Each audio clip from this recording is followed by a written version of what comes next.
Cassie Ventura has officially wrapped up her testimony in Sean Diddy Combs' sex trafficking and racketeering trial after nearly 20 hours on the stand. Her account included graphic details of alleged abuse, rape, and coercion. Another day at court, my goodness. Is Diddy's defense getting to Cassie? How's her demeanor in court today? To watch someone who is visibly pregnant sort of take deep breaths at times. She's keeping her cool. Honestly, she didn't cry or anything like that. Obviously, early on in the testimony, there were some things that had her in tears. But today, she's been very calm, very measured, especially considering the audio clip that we heard of her threatening to kill someone.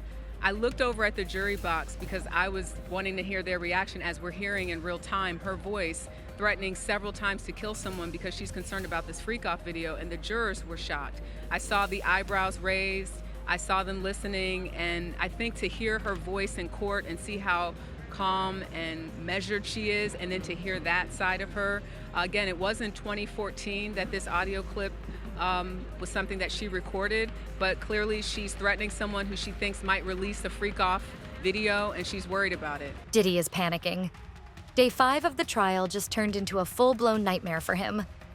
You could feel the shift in the air the moment Cassie entered the courtroom. She walked in carrying years of silence, and when she spoke, she dropped everything. And when it was over, no one in that courtroom looked at Diddy the same again. This wasn't vague or speculative. Cassie brought receipts.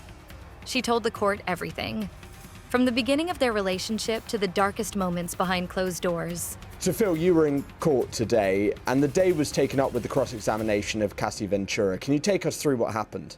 Absolutely, Fred. This was the first of 2 scheduled days of her cross-examination. So by the end of the week, it should more or less match the 2 days, close to 2 full days that the government had to get its side of the story. And boy, we're talking about diametrically opposed pictures. Now, often in a cross-examination, we hear the defense attorneys try to attack the credibility of the witness. We didn't really hear that today, but what we did hear was the defense trying to use her and even her credibility, her sincerity, the sympathy that the jurors might have for her to chip away at the government's main case, which is sex trafficking, using prostitutes across interstate lines, and using his business in a racketeering conspiracy to enable all of this bad behavior. So first of all, let's start with the picture that Cassie created for the government. A violent, coercive, drugging, sex-based abuser was how they portrayed Sean Diddy Combs.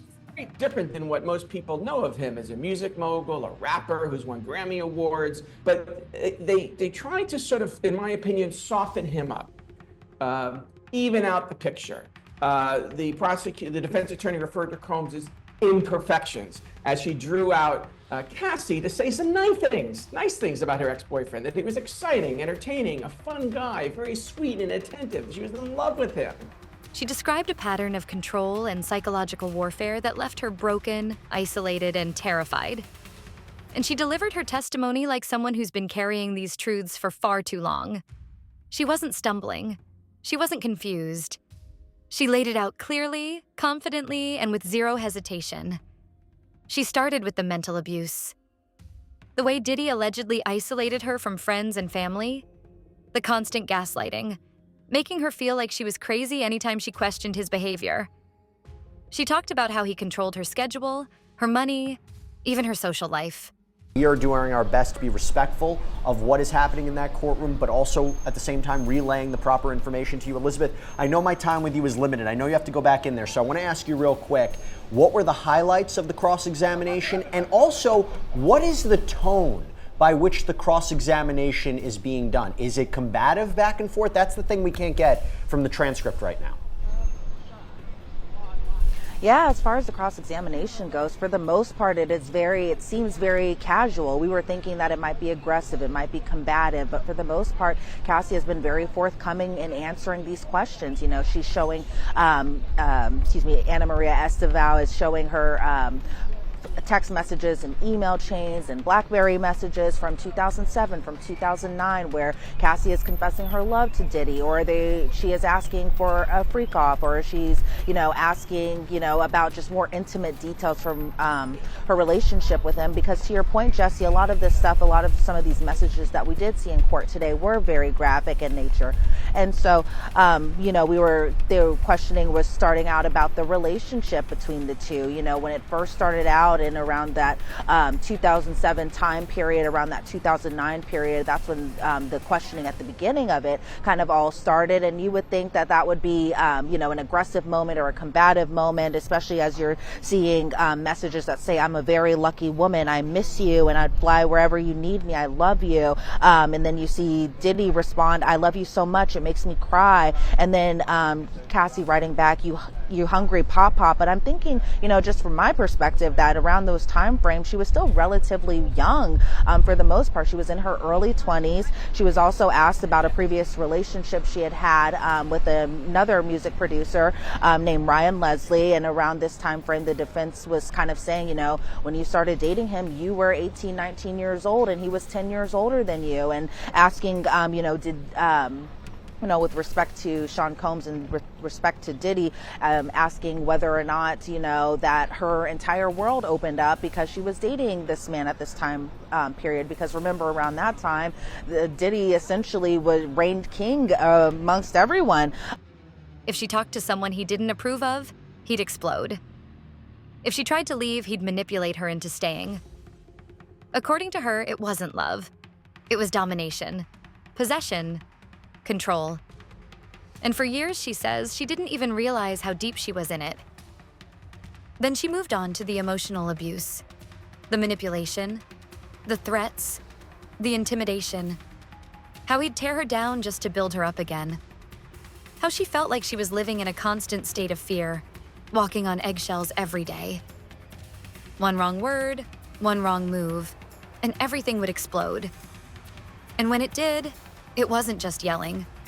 It wasn't just anger. It was calculated, deliberate. Like he knew exactly how to break her down piece by piece. But it didn't stop there. Cassie's testimony took a dark and deeply disturbing turn as she began to reveal the alleged sexual abuse. Diddy, his sex trafficking trial, his ex-girlfriend Cassie Ventura is expected to return to the witness stand today for the 4th consecutive day as the defense resumes its cross-examination. Good day, Briella Tomasetti live at the federal courthouse in Lower Manhattan with the very latest. Briella, what's going on? Dan and Tashani, good morning to both of you. Remember, Cassie taking the stand at 8.5 months pregnant. The defense tried to portray her as a willing participant in Diddy's freak-offs. First, his lawyers introduced texts and emails from the early years of the couple's relationship, portraying them to jurors as a loving couple. Then the questioning turned to Diddy's freak-offs. Cassie was asked to recite what she wrote to him during the time she was involved, with Diddy's lawyers apparently trying to demonstrate her enthusiasm for them. "When do you want to freak off?" he asked in August of 2009. "I'm always ready to freak off," Cassie replied. The text messages turned graphic, with Cassie having to read aloud what she wanted to do word for word during these encounters. Cassie complained at one point that jurors weren't hearing the full context of the messages the defense was highlighting, saying, "There's a lot we skipped over." But as Cassie went through each message, Diddy appeared relaxed, sitting back with his hands folded and his legs crossed. Then the conversation shifted to Diddy's alleged drug use. Cassie claimed that Diddy was addicted to opiates and that she began using them too as a coping mechanism. She said Diddy recommended that she get help for her drug issues because he only wanted her to do them with him. Both Cassie's lawyer and Diddy's publicist weighed in on that long day of testimony. The one thing about her testimony really is there's no credibility issues with her. The facts are the facts. She's telling them as they are, her truth, and they are what they are. There's two sides to every story, and you can't rush to judgment, and you have to just wait until all the facts, and we did see the facts, and we did see the receipts as to what was happening in real time with their relationship. She said Diddy used intimacy as a weapon, that he coerced her, manipulated her, and in some instances, forced her. She told the court that sex wasn't consensual. It was demanded, expected, used as leverage. She said he'd threatened to cut her off, threatened to ruin her if she didn't comply. She described situations where he would record her without consent, times where she felt violated, dehumanized, silenced. And she remembered everything: dates, conversations, rooms, the layout of his homes, what he said, what she wore. The details were meticulous. And the person that she was threatening was one of Diddy's associates. Correct. Okay. So you saw the jurors' reactions to that audio tape. What was Diddy's reaction? What was Cassie's own reaction when she heard her audio? She just kind of looked down. I mean, she wasn't, and it was hard for me. I have a great shot of the jury in terms of where I'm sitting. I can see Sean Combs. I have to sort of raise up to look at Cassie Ventura, but she seems to be very calm. I mean, I think she knows that some of this evidence was going to come out. So she's answering the questions, yes, no.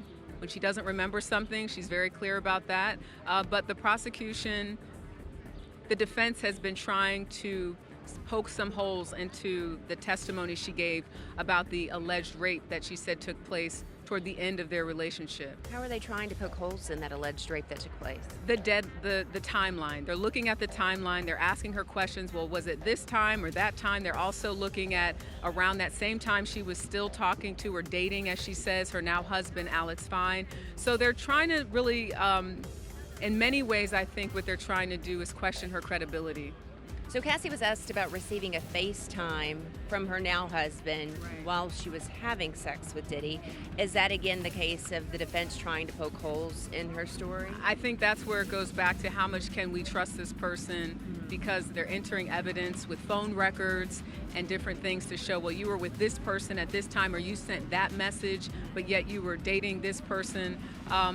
This is about a criminal enterprise, and there are several elements to that don't necessarily speak to if she was in bed with Diddy or if she was FaceTiming her now husband. So I think they're trying to use what they can, again, to discredit her overall as a witness, because this is also about beyond a reasonable doubt. And what shocked everyone even more was when she revealed that some of it had been documented. Messages, emails, even audio. According to her legal team, all of it is being reviewed as part of the evidence. And the prosecution nodded silently while she said it, like they knew what was coming. Diddy didn't say a word. He sat completely still. He didn't make eye contact, didn't shake his head, just stared straight ahead. But the panic was obvious. His team was tense. They kept passing notes, whispering, watching the judge's face, watching the jury. And the jury? They were locked in. A few of them had visible emotional reactions. One juror even wiped away a tear. That's how intense it got. It was day one. It was opening statements. He was brought out a little bit before 9 a.m. He was wearing a gray sweater. He had a white undershirt on. He had gray slacks. He had his glasses with him. He waved at his family, kind of gave the little heart sign as well, too. He stood up at the defense table. He was sorting through papers. But one thing I found pretty interesting today, Jesse, is that we could see him reading the Bible. And this was before the preemptive strikes were going on. And so maybe this was, to get him into the good spirits. Maybe it was because he needed, maybe some religion or that type of thing. And so, yeah, a lot of us kind of spotted him with the Bible. At first we were like, is that a Bible? And then when he got up, put it inside of his legal briefcase or whatever he brings inside that courtroom, then we're like, okay, yeah, that was definitely a Bible. But as far as some memorable faces inside that courtroom today, it was really stacked. We had Mark Garagos in the courtroom, Karen Agnifilo, who is the wife of Mark Agnifilo. We had Lil Rod inside that courtroom. We had Doug Wigder inside that courtroom, and he's a notable face because he represents Cassie Ventura, who is expected to testify tomorrow.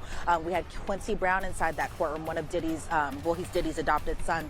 We had Justin Combs, his mother Misa was inside that courtroom. We had Christian Combs, Delilah Combs, Jesse Combs, Chance Combs, Janice Combs, that's going to be Diddy's mother. We had Dana Tran inside that courtroom. Dana is also a pretty notable figure too, because she is the daughter of Diddy's youngest child, Love, who I think is maybe 2 years old, 3 years old at this time. So obviously, the baby wasn't in the courtroom or anything like that. Then we also had the twins' caregiver / guardian. She's also Kim Porter's best friend as well, too. And so those were some of the pretty big notable faces that we saw inside that courtroom. Now, I did hear rumblings that both Lisa Bloom and Gloria Allred were also inside the courthouse today. I believe that they were in the media overflow room, which is pretty surprising given, their, credentials especially. But those are the main noticeable people that were inside that courtroom today. The judge called for a break halfway through Cassie's testimony just to let everyone breathe. And when they came back, she picked up right where she left off. This time, she described how the industry protected him, how people around them knew what was happening but did nothing. Managers, agents, security, friends. She said some of them even enabled it, covered for him, told her to stay quiet for the sake of her career, told her that no one would believe her. Show you some of the video of some of Sean Diddy Combs' family leaving court. 6 children were in court today, seated in the second row along with his mom. He blew a kiss to them at one point, and Diddy wearing what has now been a classic look for this trial, a collared shirt and a pullover over that and some khakis.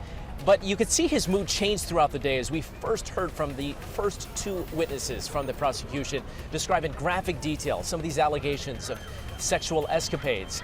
That included a male prostitute that we heard from, a male escort. His testimony expected to pick back up tomorrow. Let's bring in Eyewitness News reporter Darla Miles, because Darla, you were inside today, and you want to talk about a whirlwind day, because when we started today, we didn't even have a jury yet. Not at all, and a lot of things that you mentioned just about his mood changing, what he's wearing, those are things that we did expect today. But for it to go so fast, for a federal trial to finalize a jury, do the strike process, and there was a little contention about that. The defense argued that they struck 7 of 9 black jurors, so there was a bit of a disagreement about that, moved on past that. And so then they got to opening statements, and then we got to the first 2 witnesses for the beginning of what's going to be a really explosive and explicit trial. The first day of the Sean Diddy Combs racketeering and sex trafficking trial, in the bag. Combs today wearing the same look as last week, slacks, a sweater over a white collared shirt in a different color. His mother and children seated in the second row behind him. The 55-year-old has a team of at least 8 defense attorneys, but he's very much engaged in his own defense, at times nodding his head towards his attorney in approval or disapproval. In opening statements, federal prosecutors describing a drug-fueled world of violence, rage, and sexual abuse enabled by a trusted inner circle who they say helped Combs keep his ex-girlfriend Cassie Ventura under his power and control, forcing her to have sex with male escorts in hotel rooms for what was at first called a freak-off, but sometimes called a Wild King night or hotel nights. But attorneys for Combs say there was nothing criminal about his behavior, calling this his private personal sex life, adding what he understood was that she was a willing participant in their sex life. The very first piece of evidence introduced, an unedited version of this March 2016 surveillance video obtained by CNN at the Intercontinental Hotel in Los Angeles. An off-duty LAPD officer working security that night testifying about what Ventura told him. She was saying that she wanted to get her phone, her bag, she wanted to leave. But Combs told her, "You're not going to leave." And for a long time, she believed that too. But she doesn't believe it anymore. And that was the turning point. She looked Diddy dead in the face and said, "I used to be scared of you. I used to believe you controlled everything. But not anymore." That moment shifted everything. People in the courtroom were visibly shaken.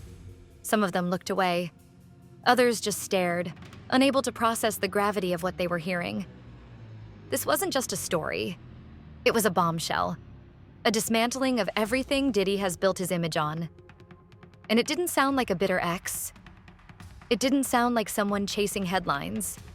It sounded like truth, like pain, like someone finally freeing herself in real time. Outside the courtroom, it's pure chaos. Reporters are camped out around the clock. Crowds are growing bigger each day. Protesters holding signs. Supporters standing by. She had been in a relationship with Combs for a decade. She made bombshell accusations against Combs, alleging that he not only beat and verbally abused her, but also forced her to participate in group sex performances, sometimes called freak-offs. While he has admitted no wrongdoing, Combs settled the lawsuit the very next day. Since then, we've seen raids by Homeland Security agents at Combs' homes on both coasts, the leak of surveillance video that strongly backed up Cassie's claims, a federal indictment, and Combs' arrest. And that really wasn't that long ago. Combs has been locked up in New York since his arrest in September, and it seems that he wanted to get to trial as quickly as possible, and here we are with a trial underway at the federal courthouse. After opening statements, the government introduced the now infamous surveillance video. It shows Combs running down a hotel hallway in nothing but a white towel, chasing after Cassie and eventually assaulting her. The prosecution alleges that she was trying to escape from one of these freak-offs, and allegedly this happened at the Intercontinental Hotel in Los Angeles in 2016. Someone leaked that video to CNN, and it was seen by millions of people. Prosecutors alleged in his indictment that Combs tried to bribe the security guard who responded to a disturbance on the 6th floor. Cassie says what you're watching in that video is her trying to escape one of those freak-offs and being punished by Combs for it, and she says that he intended to drag her back into the hotel room.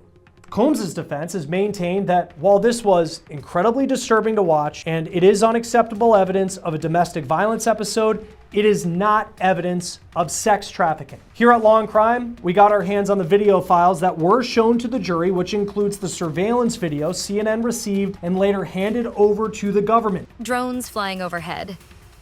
Everyone wants to know what happens next. Every news network is covering the story. Every celebrity gossip site is dissecting the testimony line by line. Twitter, TikTok, Instagram. It's everywhere. Hashtags like Chuck Cassie Speaks and Surviving Diddy are blowing up. People who used to idolize him are now questioning everything. And it's not just Cassie. Sources close to the case say more women may be coming forward. Former employees, associates, people who've stayed silent for years. But now, with Cassie leading the way, they might finally speak. And if they do, this could turn into one of the biggest celebrity trials of the decade. Legal experts are calling it unprecedented, not just because of who's on trial, but because of what's being revealed. They say the prosecution is preparing to introduce more witness testimony, audio recordings, possibly even surveillance footage.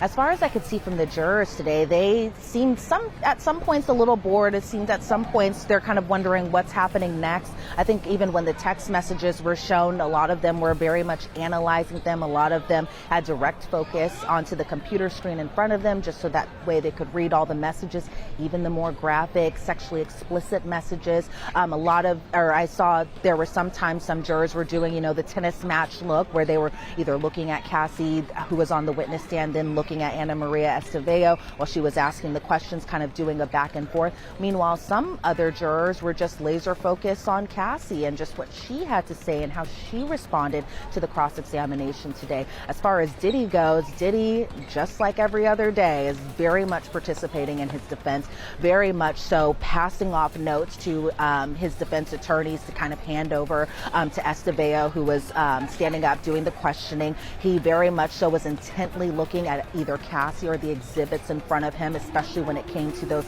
sexually explicit text messages, or even just the text messages and the emails back and forth with one another. And so just like every other day, Diddy is very much so participating in his defense, because as the defense has pointed out a number of times, that Cassie is a very critical witness to the case. Mark Agnifilo said she is probably the most key witness in this case, somebody that, they wanted to make sure that they were doing a thorough cross-examination of her, because Diddy's life somewhat depends on this, because, they were making the point that he's facing a life sentence if he's convicted. And so they wanted to make sure that they were asking every single question that they needed to ask. Do I think that was necessarily accomplished? I'm sure we'll get to that in just a second. But for the most part, as far as Diddy goes today, he was definitely participating like usual. And with Cassie's statements on the record, the jury now has a powerful emotional anchor for everything that follows. She gave them a story, a face, a voice. And that's incredibly dangerous for the defense. Diddy's legal team is already trying to shift the narrative. They released a short statement calling Cassie's testimony false, manipulative, an attempt to smear his name. But that statement didn't land. People saw the fear in his eyes. They saw the way his team reacted. And they heard Cassie, really heard her. And that can't be undone. This case is no longer just about legal consequences. It's about reputation, legacy, power. This is a reckoning. And Diddy is watching his empire teeter at the edge of collapse. No more flashy entrances, no more designer suits. He walks into court now like a man who knows the walls are closing in. About testimony that she gave. I didn't see a reaction, so to speak, from the jurors necessarily when this issue came up. But again, it speaks to these mood swings that they've been talking about that he has, that Ventura has said 1 minute he could be nice and he could be kind, but with the drugs and with the alcohol, it was a completely different person. The prosecutors are hoping that Cassie's testimony wraps up today. They're afraid she's going to go into labor over the weekend. What are you hearing inside of the courtroom and rumblings as to, whether or not she will be wrapped up today, and what would happen if she doesn't finish her testimony? What would happen to the case? To watch someone who is that far along in their pregnancy breathe, kind of take their time, ask for breaks, it's not shocking that they want to get her off this stand so she can focus on having her third child. Even more text messages are being revealed today, and one text message in particular, Cassie writes, "I'm lost without you." How damaging was that text message? Honestly, Rachel, there have been several text messages where she shows that she wants to be with Sean Combs for the rest of her life.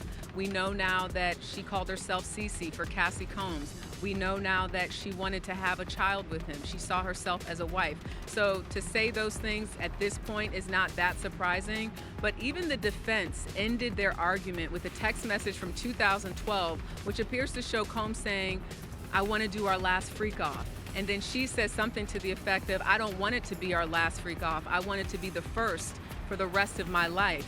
That's what she said. But what was so interesting is on redirect, the prosecution showed the context of that text, where she then says, "I don't want to do freak offs anymore."